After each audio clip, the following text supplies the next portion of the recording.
రూపాంతరముని గురించిన ఆ రహస్యముని మనము ధ్యానించి ఉన్నాం. మూడవదిగా సంఘము, భార్య అయిన సంఘము, ఆ సంఘము నిమిత్తము యేసు ప్రభు ఆయన తండ్రిని విడిచి రావటం అనేది ఒక రహస్యము. తన యొక్క భర్త భార్యని ప్రేమించి తల్లిని విడిచి భార్యని హత్తుకొనును అనే ఆ రహస్యము యేసు ప్రభు ద్వారా నెరవేర్చబడి ఉన్నది అనే కార్యముని మనం ధ్యానించి ఉన్నాం. అటు తర్వాత ఆయన యొక్క చిత్తం యొక్క రహస్యము, ఆయన యొక్క దయా సంకల్పము, ఆ మర్మముని ఆయన చిత్తం ఏమై ఉన్నదంటే పరలోకమునందున్నవి భూలోకమునందున్నవన్నీ కూడా ఆయనలో ఏకముగా మార్చబడవలను అనే ఆ మర్మముని గురించి మనము ధ్యానించి ఉన్నాం.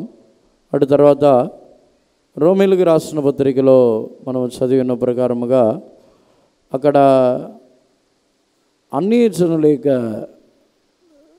అపోస్తలుడైన పౌలు రోమీయులకు ఒక మర్మము రాయిస్తున్నాడు. చదవండి. అన్య జనుల యొక్క సంఖ్య పూర్తి అయ్యేంత వరకు మీకు రక్షణ కలగదు అనే రహస్యమని చెప్పి ఉన్నాడు. రోమీయులకు రాసిన పత్రిక 11వ అధ్యాయము 25వ వాక్యంని చదవండి. సహోదరులారా, మీ దృష్టికి మీరే బుద్ధిమంతులమని అనుకొనకుండినట్లు ఈ మర్మము మీకు తెలుసుకుని కోరుచున్నాను. అదేమనగా అన్యజనుల ప్రవేశము సంపూర్ణమగు వరకు ఇశ్రాయేలునకు కఠిన మనస్సు కొంత మట్టుకు కలిగెను.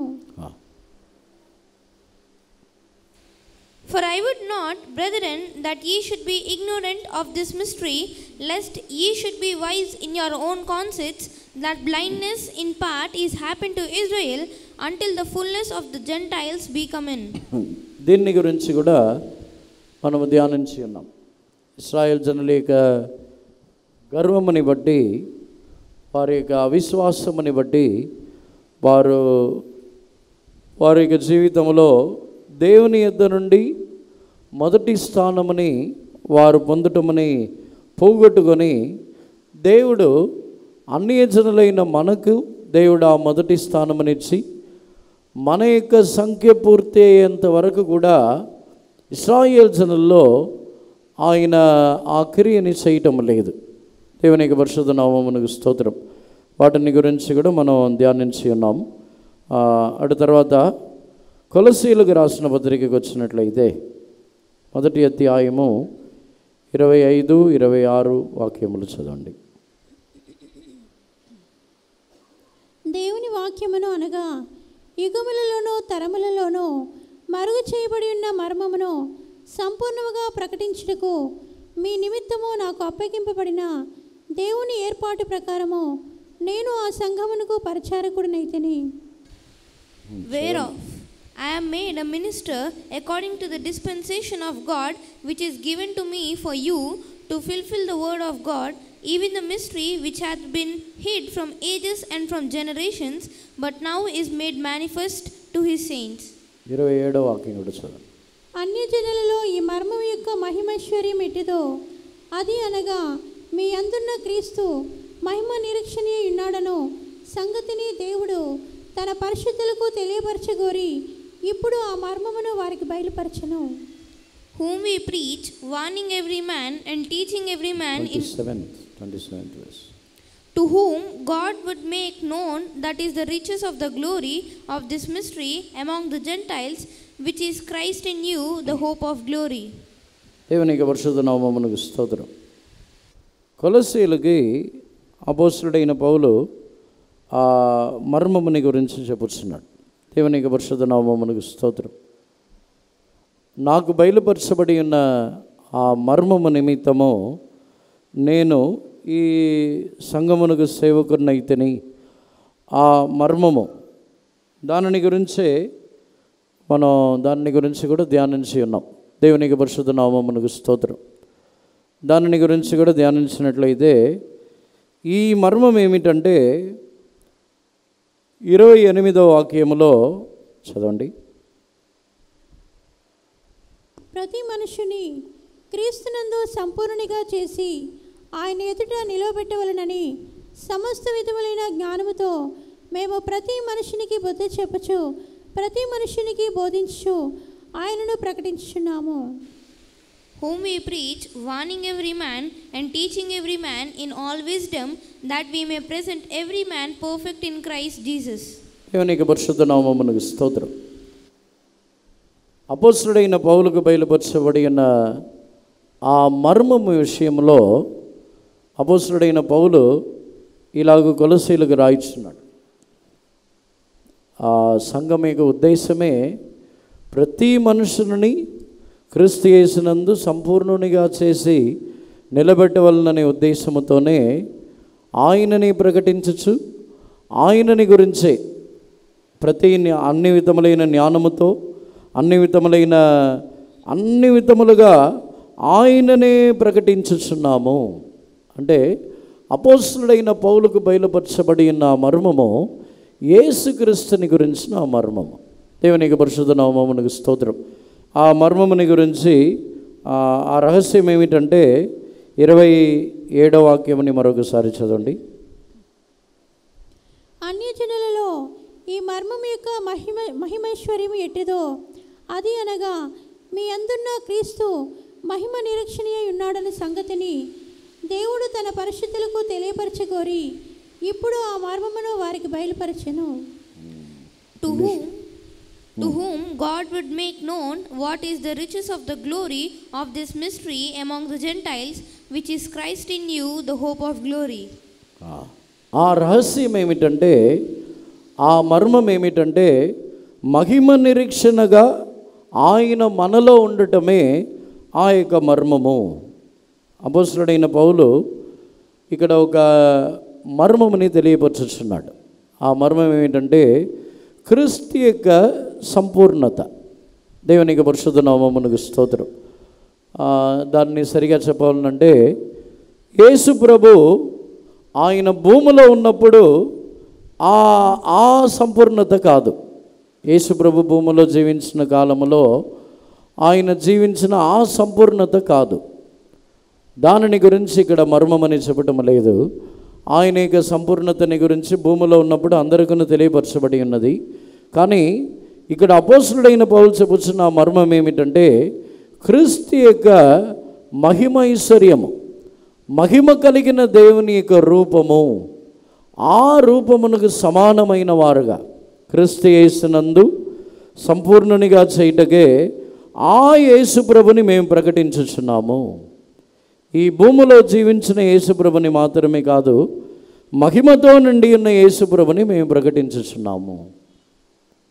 అపోస్తలుడైన పౌలుకు బయలుపరచబడి ఉన్న మర్మములో ఒకటి, ఆయన యేసు ప్రభు భూమిలో జీవించిన ఆ అనుభవం మాత్రమే కాదు, మనుష్య కుమారుడి యొక్క మహిమతో నుండి ఉన్న సంపూర్ణత వేరే ఒక అనుభవం ఉన్నదని అపోస్తలుడైన పౌలుకు బయలుపరచబడి ఉన్నది. అదే కార్యము అపోస్తలుడైన యోహానుకు కూడా దేవుడు బయలుపరిచి ఉన్నారు. ప్రకటన గ్రంథం 1వ అధ్యాయంలో అపోస్తలుడైన యోహాను కూడా యేసు ప్రభుని సంపూర్ణముగా ఎరిగినవాడు, శరీరములో ఉన్న యేసు ప్రభుని సంపూర్ణముగా ఎరిగినవాడు ఆ అపోస్తలుడైన యోహాను. కానీ మహిమతో నిండి ఉన్న యేసు ప్రభుని తనకు అప్పుడే దేవుడు బయలుపరుచుచున్నారు. ఆత్మవశుడుగా మారిన తర్వాత బయలుపరుచుచున్నారు. 1వ అధ్యాయంలో తాను ఆత్మవశుడుగా మారిన తర్వాత మనుష్య కుమారునికి పోలిన వారిని సూచిస్తున్నాడు. 13వ వాక్యంని చదవండి. తిరుగగా 7 సువర్ణ దీపస్తంభములను, ఆ దీపస్తంభముల మధ్యను మనుష్య కుమారుని పోలిన ఒకరిని చూచితిని. ఆయన తన పాదముల మట్టునకు దిగుచున్న వస్త్రము ధరించుకొని రొమ్మునకు బంగారు తట్టి కట్టుకొని ఉండెను. ఆయన తలయు తల వెంట్రుకలను తెల్లని ఉనిని పోలినవై హిమమంతా ధవలముగా ఉండెను. ఆయన నేత్రములు అగ్నిజ్వాల వలె ఉండెను.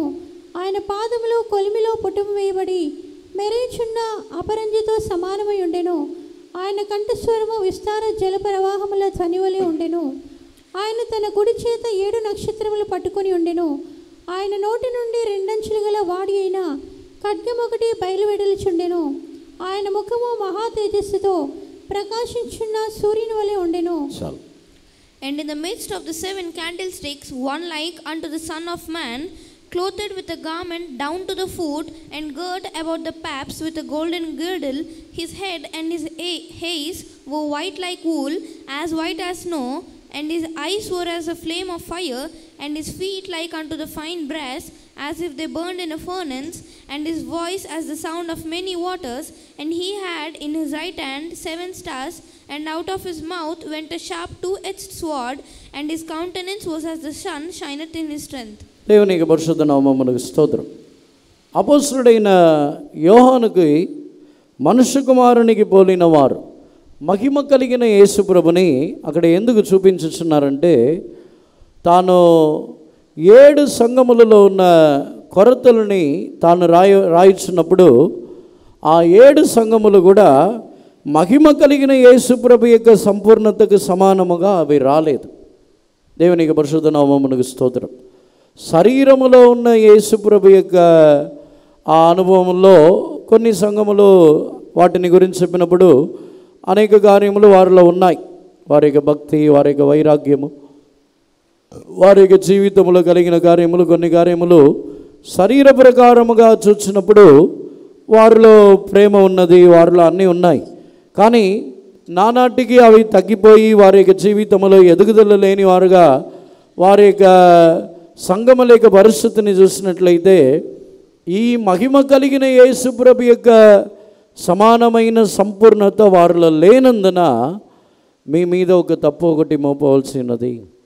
మీరు ఈ విషయంలో మారు మనసు పొందవలను, మీరు ఈ విషయంలో మార్చుకొనవలను, మీరు ఈ విధముగా ఉండవలను అని ప్రతి సంఘముని కూడా గద్దించుచున్నారు. దేవునికి పరిశుద్ధ నామమునకు స్తోత్రం. అపోస్తలుడైన పౌలుకు కూడా అదే మర్మమే బయలుపరచబడి ఉన్నది. ఆ మర్మమే ఆ క్రీస్తు మహిమ నిరీక్షణగా ఉండటమే ఆ యొక్క మర్మము. దేవునికి పరిశుద్ధ నామమునకు స్తోత్రం. శరీర సంబంధమైన యేసు ప్రభుని గురించి మాత్రమే మనము తెలుసుకున్నట్లయితే మనము సంపూర్ణతకు మనం వెళ్ళలేము. దేవునికి పరిశుద్ధ నామమునకు స్తోత్రం. పేతురుకి ఆత్మవశుడైన, ఆత్మస్వరూపి అయిన, ఆ రూపాంతరపరచబడిన యేసు ప్రభుని గురించి తనకు తెలియకపోవటం వల్లనే మత్తయి సువార్తలో మనము చదివినప్పుడు రూపాంతర కొండలో యేసు ప్రభు రూపాంతరపరచబడి మోషేను ఏలియాను యేసు ప్రభుతో కనబడినట్టు పేతురు చూసిన వెంటనే మీకును వారుకును గూడారములు వేసి మనం ఇక్కడనే ఉందమో అని అలా చెప్పుచున్నాడు. దానికి కారణం ఏమిటంటే, పేతురుకి రూపాంతరపరచబడిన యేసు ప్రభు యొక్క ఆ సంపూర్ణతని గురించి ఆయన గ్రహింపు లేని వాడై ఉన్నాడు. దేవునికి పరిశుద్ధ నామమునకు స్తోత్రం. చదవండి, మత్తయి సువార్తలో 17వ అధ్యాయములు చూసినప్పుడు 2వ వాక్యము నుండి చదవండి. ఆయన ముఖము సూర్యుని వలె ప్రకాశించెను, ఆయన వస్త్రములు వెలుగు వలె తెల్లనివాయెను. ఇదిగో మోషేయు ఏలియాయు వారికి కనబడి ఆయనతో మాట్లాడుచుండిరి. అప్పుడు పేతురు, ప్రభువా, ఇంగ్లీష్లో చదవండి. And was transfigured before them, and his face did shine as the sun, and his raiment was white as the light. And behold, there appeared unto them Moses and Elias talking with him. యేసు ప్రభు యొక్క ముఖము ఇక్కడను సూర్యుడు వలె ప్రకాశించుచున్నది. ప్రకటన గ్రంథంలో కూడా మనం చదివినప్పుడు అక్కడ కూడా యోహాను చెప్పుచున్నాడు, ఆ ముఖము సూర్యుని వలె ప్రకాశించుచున్నది. దేవునికి పరిశుద్ధ నామమునకు స్తోత్రం. పేతురుకి యేసు ప్రభు ఆ మహిమ కలిగిన దర్శనమని పేతురు, యోహాను, యాకోబుకి అక్కడ చూపించినప్పుడు వారు దానిని గ్రహించలేక ఇక్కడ గూడారములు వేసి ఇక్కడ ఉందమని చెప్పుచున్నారు. అక్కడ యేసు ప్రభుని గురించి అక్కడ చెప్పినప్పుడు మహిమ కలిగిన యేసు ప్రభు యొక్క స్వరముని వినవలను, ఆయననే ప్రీతిపరచుడి అని చెప్పుచున్నారు. చదవండి 5వ వాక్యమని చదవండి. అతడు ఇంకనూ మాట్లాడుచుండగా, ఇదిగో ప్రకాశమానమైన ఈ యొక్క మేఘము వారిని కమ్ముకొనెను. ఇదిగో ఈయన నా ప్రియకుమారుడు, ఈయన యందు నేను ఆనందించుచున్నాను, ఈయన మాట వినుడని ఒక శబ్దము ఆ మేఘముల నుండి పుట్టెను. While he yet spake, behold, a bright cloud overshadowed them, and behold, a voice out of the cloud, which said, This is my beloved Son, in whom I am well pleased, hear ye him. ఈయన నా ప్రియ కుమారుడు, ఈయన యొక్క మాటని వినుడి. అంటే శరీర ప్రకారమైన యేసు ప్రభు యొక్క మాటని వినుచున్న అనుభవం అనేది ప్రారంభ అనుభవం. దాని గురించి మత్తయి సువార్త 3వ అధ్యాయం చివరి వాక్యముల్లో అక్కడ కూడా చెప్పుచున్నారు, ఈయన నా ప్రియ కుమారుడు. దేవునికి పరిశుద్ధ నామమునకు స్తోత్రం. అంటే ఈ వాక్యములను బట్టి ధ్యానించి చూసినట్లయితే మహిమ కలిగిన యేసుప్రభు యొక్క ఆ యొక్క మాటలు, మహిమ కలిగిన యేసుప్రభు యొక్క ఆ ఉపదేశములను వినవలనని దేవుడు కోరుచున్నారు. దేవునికి పరిశుద్ధ నామమునకు స్తోత్రం. భూమిలో శరీరములో ఉన్నప్పుడు యేసుప్రభు బయలుపరచని కొన్ని కార్యములని దేవుడు ఆయన ఆరోహణమైన తర్వాత అనేక అపోస్తులకి ఆ మహిమ కలిగిన యేసుప్రభుగా ఆయన ప్రత్యక్షమై మహిమ కలిగిన వారై ఆయన కొన్ని కార్యములని బయలుపరిచి ఉన్నారు. దేవునికి పరిశుద్ధ నామమునకు స్తోత్రం. వారు తమ యొక్క జీవితంలో యేసుప్రభు భూమిలో వారితో ఎల్లప్పుడూ ఉంటారు. వారి యొక్క జీవితంలో ఉన్న తలంపు ఏమిటంటే భూమిలో జీవించే కాలమంతయు యేసుప్రభుతో, మోషేతో, ఏలియాతో నెమ్మదిగా ఏమాత్రము కష్టములు పోరాటములు ఏమీ లేకుండా ఆ గుడారముల్లో నివాసము చేయవచ్చని తలంపుతోనే ఇక్కడనే గుడారం వేయొచ్చని వాళ్ళు చెప్పుచున్నారు. కానీ వారిలో అక్కడ మహిమ కలిగిన యేసు ప్రభు యొక్క దర్శనము ద్వారా ఆయన మహిమ కలిగిన యేసు ప్రభు యొక్క స్వరముని వినాలి అనే ఒక తలంపు వారిలో కలగలేదు. దేవునికి పరిశుద్ధ నామమునకు స్తోత్రం. ఈయన మాటని వినుడి, ఈయన మాటని ఆలకించుడి. దేవునికి పరిశుద్ధ నామమునకు స్తోత్రం. అపోస్తలుడైన పౌలు కొలొస్సీయులకు రాయుచున్న మర్మం అదే. ఆయన మహిమ కలిగిన ఆ యేసు ప్రభు యొక్క దర్శనముతో ఆ మహిమ కలిగిన యేసు ప్రభు యొక్క సంపూర్ణతకు సమానమైన వారుగా మార్చు నిమిత్తమే ఆయననే మేము ప్రకటించుచున్నాము. దేవునికి పరిశుద్ధ నామమునకు స్తోత్రం. మహిమ కలిగిన యేసు ప్రభు యొక్క ఆ సంపూర్ణత భూమిలో మనుష్య కుమారుడుగా జీవించిన యేసు ప్రభు కంటే మహిమ కలిగిన యేసు ప్రభుగా జీవించిన అనుభవములు శ్రేష్టమైనది. దేవునికి పరిశుద్ధ నామమునకు స్తోత్రం. దాని గురించి మనం ధ్యానించవాలంటే మేము శరీర రీతిగా ఇక మీదట నేను ఎవరిని ఎరుగను, యేసు ప్రభుని కూడా మేము ఎరుగమని అపోస్తలుడైన పౌలు చెప్పుచున్నాడు. ఎందుకు ఆ మాటని చెప్పుచున్నాడంటే తాను తన యొక్క జీవితంలో ఆ దర్శనం పొందిన తర్వాత మహిమ కలిగిన యేసు ప్రభుని చదవండి. కొరింథీయులకు రాసిన 2వ పత్రిక 5వ అధ్యాయము 16వ వాక్యము నుండి చదవండి. కావున ఇక మీదట మేము శరీర రీతిగా ఎవరినైనాను ఎరగము, మేము క్రీస్తును శరీర రీతిగా ఎరిగి ఉండినను ఇక మీదట ఆయనను అలాగూ ఎరగము. Wherefore henceforth know we no man after the flesh, yea, though we have known Christ after the flesh, yet now henceforth know we him no more. దేవునికి పరిశుద్ధ నామమునకు స్తోత్రం.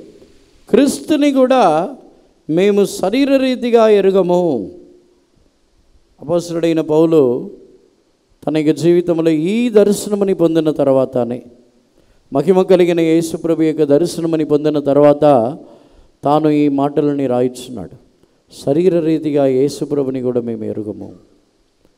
భూమిలో భూమిలో చాలామంది తమ యొక్క జీవితంలో యేసు ప్రభుని శరీర రీతిగా వారు తెలుసుకొని ఆయన ఆ దినములలో ఇచ్చి ఉన్న విడుదల, స్వస్థత, ఆరోగ్యము వాటి వరకే వారు తమ యొక్క జీవితంలో అనుభవించుచున్నారు. ఆత్మీయముగా ఆయన పునరుత్థానుడై మరణము నుండి లేచి ఉన్నారు అనే విషయం ద్వారా ఆయన పునరుత్థానుడైన మహిమ కలిగిన దేవునిగా ఆయనని తెలుసుకోవాలి. దేవునికి పరిశుద్ధ నామమునకు స్తోత్రం. ఈ స్థలంలో మనం చదువుతున్నప్పుడు యేసు ప్రభు, మహిమ కలిగిన యేసు ప్రభుని మనము తెలుసుకున్న తర్వాత మన జీవితంలో మనలో ఆ భయము తొలగిపోవచ్చున్నది. ఆ ప్రకటన గ్రంథంలో 1వ అధ్యాయమునకు వచ్చినట్లయితే యోహాను ఈ దర్శనమును చూసిన వెంటనే భయపడి ఆయన పాదముల్లో పడిపోయి ఉన్నాడు. కానీ యేసు ప్రభు అతన్ని లేపుచున్నారు. చదవండి 17వ వాక్యం, 18వ వాక్యం.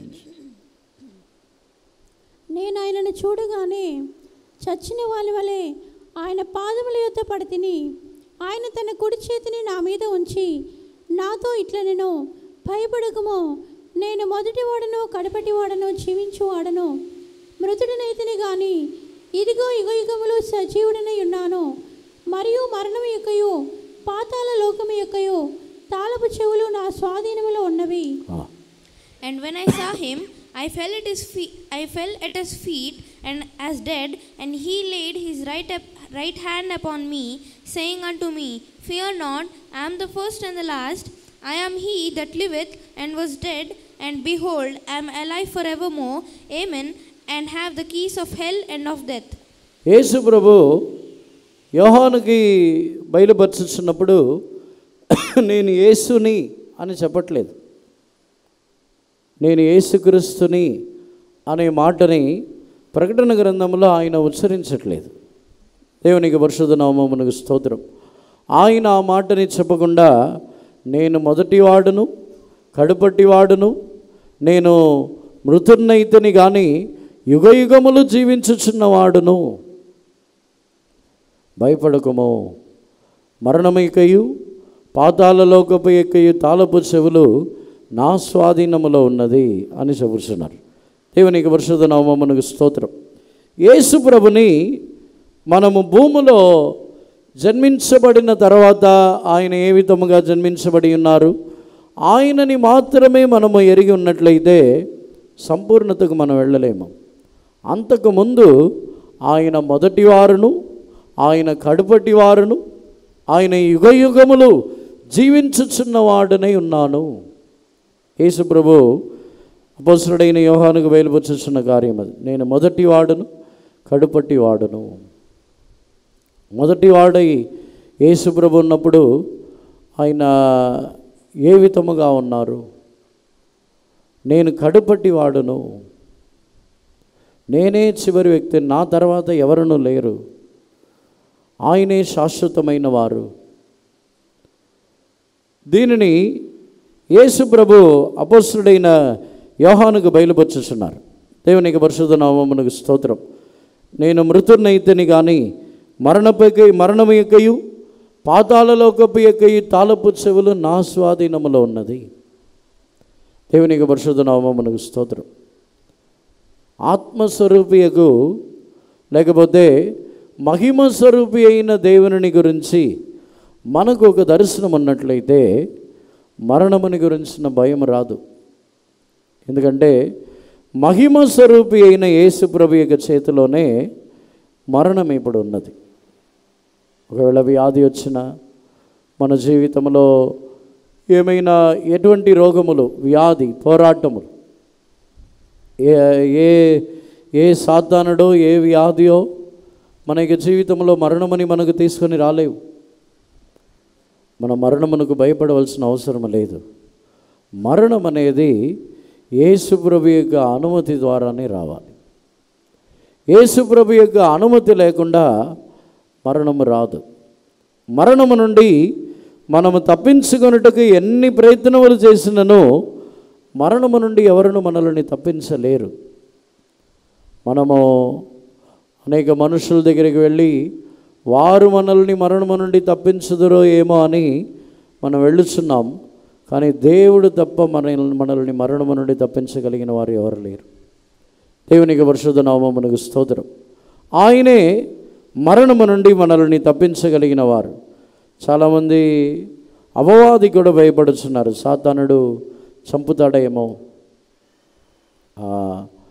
సాతానుని గురించి చెప్పినప్పుడు యేసు ప్రభు యొక్క మరణం ముందు వరకు సాతానుడు వచ్చి మరణమునకు అధికారి.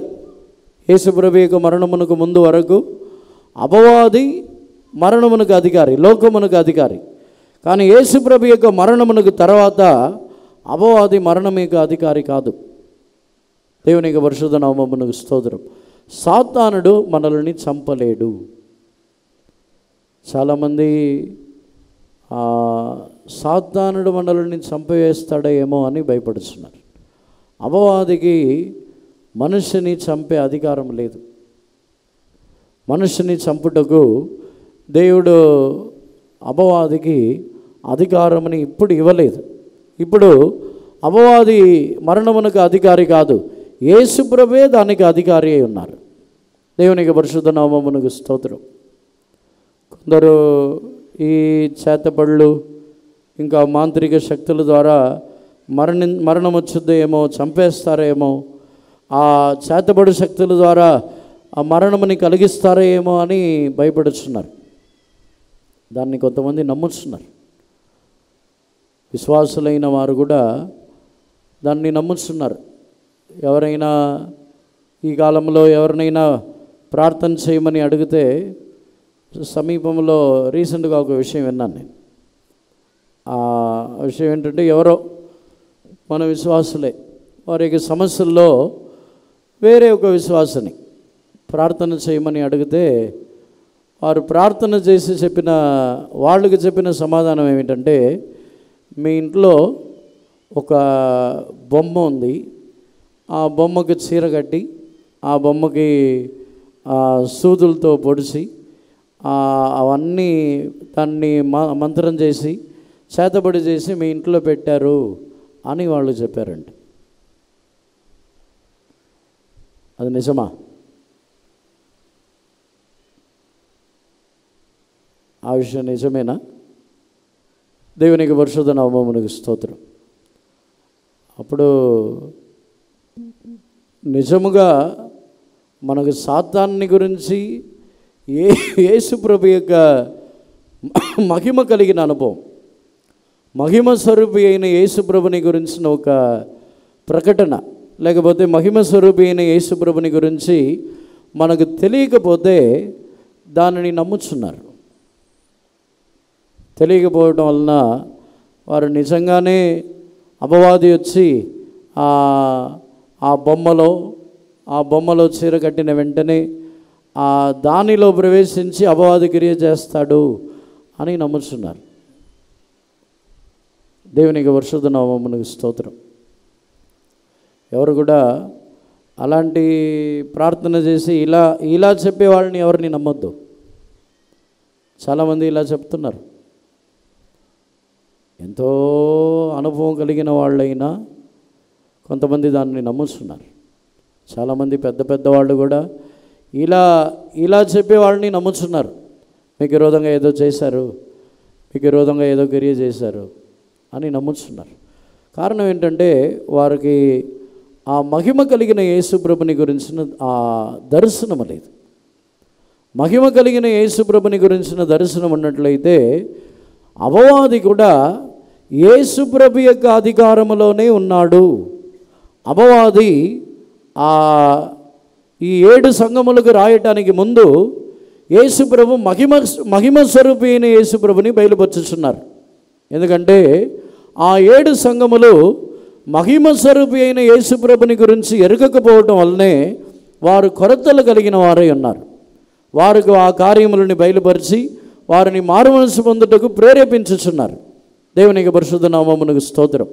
మహిమ కలిగిన యేసు ప్రభుని గురించి ప్రకటించినప్పుడే అక్కడ వారిలో ఒక సంపూర్ణత కలుగుతున్నది. దేవునికి పరిశుద్ధ నామమునకు స్తోత్రం.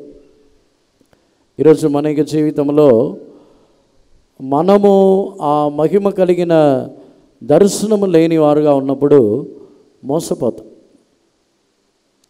సాధారణంగా అపవాది యేసుప్రభు యొక్క అనుమతి లేకుండా విశ్వాసులకు విరోధంగానే కాదు, అన్ని జనులకు విరోధంగా కూడా క్రియ చేయలేడు. ఎందుకంటే మహిమ స్వరూపి అయిన యేసుప్రభు యొక్క అధికారం ఏమిటంటే ఆయన రక్షణ పొందిన విశ్వాసులకు మాత్రమే అధికారి కాదు, ఆయన జయించినది సమస్త లోకముని ఆయన జయించి ఉన్నారు. కాబట్టి సర్వలోకములో వారు రక్షణ పొందినా పొందకపోయినా, వారు పాపులైనను ఎవరైనను వారి మీద కూడా యేసుప్రభుకే అధికారం ఉంది. వారికి మరణం రావాలన్నా యేసుప్రభువే అనుమతి ఇవ్వాలి. కొన్ని సందర్భముల్లో మనకి ఇలాంటి బోధలు కూడా చేస్తారు. ఆ మంచి విశ్వాసాలు అయితే ఆ చేతబడి శక్తులు పనిచేయదు, సరిగా లేకపోతే పనిచేసిద్ది. ఇవన్నీ దురుపదేశాలు. దేవునికి పరిశుద్ధ నామమునకు స్తోత్రం.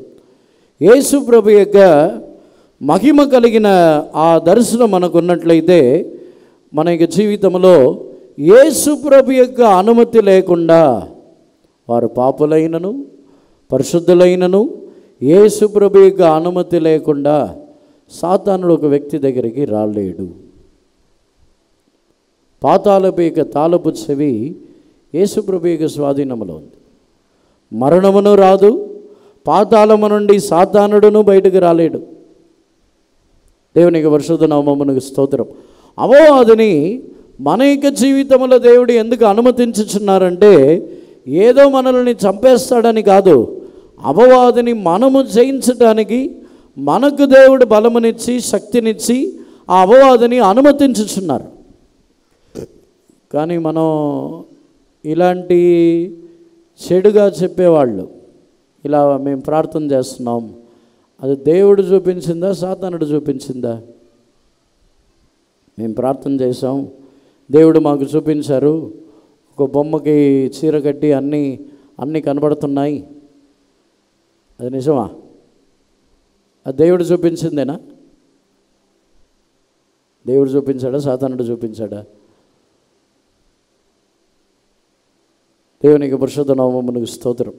నిజంగా ప్రార్థన చేసి దేవుడు చూపిస్తే ఎలా చూపిస్తారంటే, ఒక వ్యక్తి యొక్క జీవితంలో అపవాది యొక్క పోరాటంలో ఉన్నప్పుడు ఆ వ్యక్తి గురించి దేవుడు చూపించినప్పుడు మనకి ఎలా చూపిస్తారంటే, వారికి విరోధముగా అపవాది ఉండినను వారి పక్షమున దేవుడు ఉండటం అని చూపిస్తారు. వారి పక్షమున వారు విరోధముగా యుద్ధం చేయటానికి ఎవరైతే ఏ సాతానుడు విరోధముగా వచ్చి ఉన్నాడో ఆ సాతానుడితో యుద్ధము చేయటానికి దేవుడు మనకు సహాయకుడై ఉన్నట్టు చూపిస్తారు. నిజంగా దేవుడు చూపిస్తే ఎలీసా యొక్క పనివాడు అతడు వచ్చి తాను సిరియల యొక్క దండు అవి కొండంతా నిండిపోయి ఉండటమని తాను చూసి భయపడిపోయి పిరికివాడే ఎలీసా దగ్గరికి వెళ్ళి అడిగినప్పుడు ఎలీసా ఇతని యొక్క మనోనేత్రములు ఇతని యొక్క కళ్ళని మీరు తెరవము అని చెప్పిన వెంటనే అక్కడ దేవుడు చూపించింది ఏంటి? చాలామంది శత్రువులు ఉన్నారు, ఆ శత్రువులతో పాటు అపవాది కూడా వచ్చి క్రియ చేస్తున్నాడని చూపించారా? దేవుడు చూపించింది వచ్చి ఆ శత్రువులు ఎంతమంది ఉన్నా వారికంటే అధికమైన వారు తమ పక్షమున ఉన్నట్టు చూపించారు. అక్కడ మన వాళ్ళకి ఇలా చెప్పిన వాళ్ళకి దేవుడు చూపించారా సాతానుడు చూపించాడా? ఎవరు చూపించారు? అందువల్ల ఎవరు కూడా ఆ మాటలని నమ్మవద్దు. దేవుడు చూపించిన కార్యములు వేరు. దేవుడు ఆయన నిజంగానే సాతానుడు మనకు విరోధముగా క్రియ చేసినప్పుడు ఆయన సిలువలో జయించిన జయము ద్వారా మనకును జయం అనుగ్రహిస్తారని చూపిస్తారు, మనకు కూడా బలం ఉందని చూపిస్తారు. దేవునికి పరిశుద్ధ నామమునకు స్తోత్రం. మహిమ కలిగిన దేవుని గురించిన దర్శనము లేకపోతే మనం సమస్యలిపోతాం. ఆ మహిమ కలిగిన దేవుని గురించిన దర్శనము లేకపోతే మన జీవితంలో మనం పిరికివారుగా మారిపోతాం, మోసపోతాం, సంపూర్ణులుగా మనం మారలేము. దేవునికి పరిశుద్ధ నామమునకు స్తోత్రం. ప్రతి మనుషుని క్రీస్తు యేసునందు సంపూర్ణునిగా చేసి నిలబెట్టవలనని ఆయననే మేము ప్రకటించుచున్నాము. అన్ని విధములైన జ్ఞానముతో ఆయననే ప్రకటించుచున్నాము. యేసు ప్రభు యొక్క మహిమ కలిగిన రూపముని గురించిన దర్శనము మనకు ఎల్లప్పుడూ నిశ్చయముగా మన యొక్క జీవితంలో అది మనకు అవసరమై ఉన్నది. అది మన యొక్క జీవితంలో ఏ మనుషులు వచ్చి ఏం చెప్పినా తీసివేయబడకూడదు. దేవునికి పరిశుద్ధ నామమునకు స్తోత్రం. మనకి ఇలాంటి ఆలోచనలు వచ్చి, ఇటువంటి ఆలోచనలు పెద్దవాళ్ళు, అనుభవం కలిగిన వాళ్ళు, సేవకులు ఎవరి ద్వారానైనా రావచ్చు. కానీ మహిమ కలిగిన యేసు ప్రభుని గురించిన దర్శనం ఉన్నట్లయితే ఎవరి ద్వారా వచ్చినా నమ్మరు, ఎవరి ద్వారా వచ్చినా దాన్ని వినరు. దేవునికి పరిశుద్ధ నామమునకు స్తోత్రం. అందువలన ఇటువంటి అవిశ్వాసమైన కార్యములని గురించి దయచేసి ఎవరి మాటని బట్టి వినవద్దు. దేవునికి పరిశుద్ధ నామమునకు స్తోత్రం. ఈ మహిమ కలిగిన యేసు ప్రభుని గురించిన దర్శనము, మహిమ కలిగిన యేసు ప్రభుని గురించిన దర్శనమని అపోస్తలుడైన పౌలుకు అనుగ్రహించబడి ఉన్నది. అపోస్తలుడైన యోహానుకి, పేతురుకి, వీరందరూ కూడా ఆ మహిమ కలిగిన దర్శనమని పొందిన తర్వాత ఆ మహిమ కలిగిన యేసు ప్రభువులే మారాలనే ప్రకటించుచున్నారు. దేవునికి పరిశుద్ధ నామమునకు స్తోత్రం. ఆ యేసు ప్రభుని ప్రకటించుచున్నారు. చాలామంది లోకములో చూస్తే యేసు ప్రభు ఎక్కడో వేరే దేశం నుంచి వచ్చారు, ఎక్కడో పుట్టారు, ఎవరికో పుట్టారు, ఇలా ప్రచారం చేయించున్నారు. కానీ మనం ప్రకటించుచున్నది ఈ మహిమ కలిగిన యేసు ప్రభు. చాలామంది కొరింథీయులకు రాసిన పత్రికలు చదివినప్పుడు ఈ మహిమ కలిగిన యేసు ప్రభుని గురించి తెలియకుండా ఉండటానికి అపవాది అనేకుల యొక్క మనోనేత్రముల్ని వీళ్ళ గుడ్డితనం కలుగజేసి ఉన్నాడు.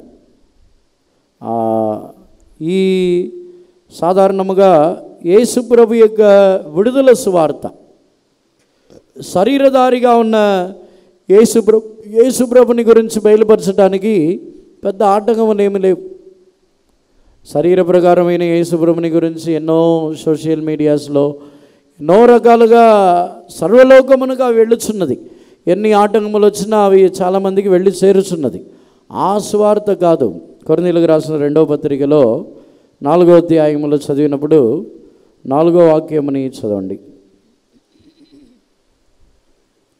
దేవుని స్వరూపి అయిన క్రీస్తు మహిమను కనపరచు సువార్త ప్రకాశము వారికి ప్రకాశింపకుండా నిమిత్తము ఈ యుగ సంబంధమైన దేవత అవిశ్వాసులైన వారి మనోనేత్రములకు గురుడితనము కలుగజేసెను. In whom the God of this world hath blinded the minds of them which believe not, lest the light of the glorious gospel of Christ, who is the image of God, should shine unto them. దేవునికి పరిశుద్ధ నామమునకు స్తోత్రం. ఇక్కడ పౌలు చెప్పేది వచ్చి విడుదల సువార్త గురించి కాదు. యేసు ప్రభు యొక్క స్వస్థత, విడుదల, క్షమాపణ, పాప క్షమాపణ, ఇవన్నీ విడుదల సువార్త. విడుదల సువార్త వాటిని వినకుండా, వాటిని తెలుసుకోకుండా మనోనేత్రములు గురుడిధర్మంగా మారిందని మనం విని ఉంటాం. నేను కూడా అలాగే ఉన్నాను. ఈ వాక్యములను చెప్పినప్పుడు అనేకులేక మనోనేత్రములు గురుడిధనముగా మారిపోయింది, అందుకే సువార్త వెళ్ళి చేరట్లేదు. కానీ అపోస్తలుడైన పౌలు రాసింది దాని గురించి కాదు. అపోస్తలుడైన పౌలు రాసింది మహిమ స్వరూపి అయిన యేసు ప్రభుని గురించిన సువార్త. శరీర సంబంధమైన యేసు ప్రభుని గురించిన సువార్త కాదు. మహిమ స్వరూపి అయిన యేసు ప్రభుని యొక్క ఆ స్వార్థని వినకుండా ఉండుటకే అనేకులేక మనోనేత్రములు గురుడితనముగా మారిపోయింది. అవిశ్వాసులు అంటే రక్షణ పొందని వారు కాదు. రక్షణ పొందిన విశ్వాసుల మధ్యలో ఆ మహిమ కలిగిన యేసు ప్రభుని గురించిన విశ్వాసం లేనివారు, ఆ మహిమ కలిగిన యేసు ప్రభుని గురించిన విశ్వాసము లేని వారికే అది వచ్చి వారికి అర్థం కావట్లేదు. 3వ వాక్యంలో, అదే అధ్యాయం 3వ వాక్యంలో చూసినప్పుడు, మా స్వార్థ మీకు రహస్యముగా అది మరుగుగా ఉన్నదా అని అడుగుతున్నాడు. చదవండి 3వ వాక్యములో. మా సువార్త మరుగు చేయబడిన ఎడల నశించుచున్న వారి విషయములోనే మరుగు చేయబడి ఉన్నది. But if our gospel be hid, it is hid to them that are lost. మా సువార్త మరుగు చేయబడిన ఎడల, నశించిపోవచ్చున్న వారి ఎడలేనే మరుగు చేయబడచ్చు. మనకు మహిమ కలిగిన సువార్త మరుగు చేయబడి ఉన్నదా? అపోస్తలుడైన పౌలుకు బయలుపరచబడి ఉన్న మర్మముల్లో ఒకటి, యేసు ప్రభు యొక్క శరీర సంబంధమైన అనగా భూమిలో జీవించిన ఆ కాలం వరకు మాత్రమే కాకుండా యేసు ప్రభు యొక్క మహిమ కలిగిన అనుభవములని గురించి ఆయన ప్రకటించాలి. ఒక మనిషిని, ఏ మనిషినైనను సంపూర్ణునిగా చేసి నిలబెట్టవాలంటే ఆ మహిమ కలిగిన యేసు ప్రభుని ప్రకటించాలి. దేవునికి పరిశుద్ధ నామమునకు స్తోత్రం. అదే అపోస్తలుడైన పౌలుకు బయలుపరచబడి ఉన్న ఒక మర్మం. ఈ సాయంకాలమునందు మనం కూడా ఆ మహిమ కలిగిన దేవుని గురించి తెలుసుకోవాలి. అందరిని కూడా కన్నులు మూసుకొనుదాము. అదొక మర్మము. మహిమ కలిగిన అపోస్తలుడైన పౌలు తాను చెప్పుచున్నాడు, ఆ మహిమ కలిగిన యేసు ప్రభుని గురించి తెలుసుకోవటానికి సమస్తమని నేను పెంటగా ఎంచుచున్నాను. భూమిలో తనకు కలిగిన గర్వముగా ఎంచబడుచున్నవన్నిటినీ పెంటగా ఎంచుకొని క్రీస్తు యొక్క ఆ యొక్క దేవుని గురించి తెలుసుకొనుటకు అన్నిటినీ నేను పెంటగా ఎంచుకొనుచున్నాను. దేవుని గురించి చెప్పాలంటే, దేవుని సృష్టి అయిన భూమిలో సృష్టించబడిన వాటిని గురించి తెలుసుకోవడానికే మనుషులకి ఇంకా ఎన్నో వేల సంవత్సరాలు అయిపోయాయి, ఇంకా పూర్తిగా తెలుసుకోలేదు. ఏదో కొన్ని విషయములు తెలుసుకొని ఉంటారు. దేవుని సృష్టి అయిన ఒక్క కార్యం, దాన్ని గురించి తెలుసుకోవడానికి ఇన్ని వేల సంవత్సరాలు పట్టాయి. అలాగైతే ఆకాశములు పట్టజాలనంత దేవుని గురించి మనం తెలుసుకోవాలంటే అది మన యొక్క ఆయుష్ దినములు చాలదు. కానీ మనం ప్రతిరోజును తెలుసుకొనుచునే ఉండాలి. ప్రతిరోజును ఆ మహిమ కలిగిన యేసు ప్రభుని గురించి తెలుసుకోవాలి. అది వారి యొక్క ఆత్మీయ జీవితం యొక్క ఎదుగుదలని బట్టి తెలుసుకోగలము. వెంటనే దేవుడు తెలియపరచలేరు. అపోస్తలుడైన యోహానుకి ఆత్మవశుడుగా మారిన తర్వాత మహిమ కలిగిన అనుభవములు అన్నిటినీ వెంటనే తెలియపరచలేదు. ఒక్కొక్క కార్యముగా తెలియపరుచుతున్నారు. మరలా ఆత్మవశుడుగా మారుచున్నాడు, మరలా తెలియపరచుచున్నారు. ఇలా మన యొక్క జీవితంలో కూడా మహిమ కలిగిన యేసు ప్రభుని గురించి ఆ మర్మముని తెలుసుకుంటేనే సంపూర్ణులుగా మనం మారుచున్నాం. దేవునికి చిత్తమైతే వచ్చే వారంలో ఆ మర్మములని గురించి ధ్యానించవచ్చు. అందరిని కూడా కన్నులు మూసుకొనుదాము.